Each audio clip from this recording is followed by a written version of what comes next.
দিন শেষে আয়নার সামনে যখন দাঁড়াবে, দেখবে সেখানে কেবল তুমিই আছো, একা।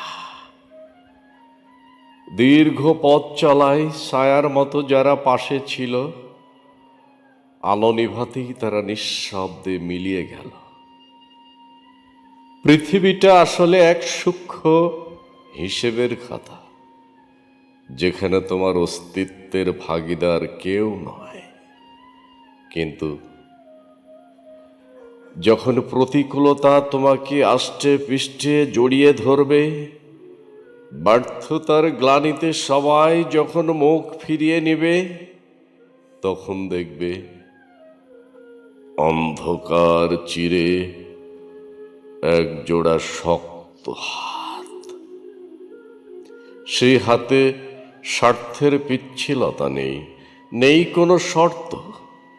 তিনি তোমার বাবা, যিনি নিজের হাত পুড়িয়ে তোমার জন্য জ্যোৎস্না কিনেন। তোমার পরাজয়ের দিনেও তোমাকে বিজেতা বলে বিশ্বাস করেন।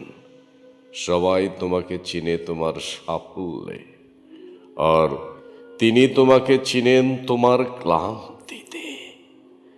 এই স্বার্থপর মহাবিশ্বে তুমি হয়তো একাই লড়ছ, কিন্তু তোমার পিছনে দাঁড়িয়ে তিনি এক অটল ধ্রুবতারা।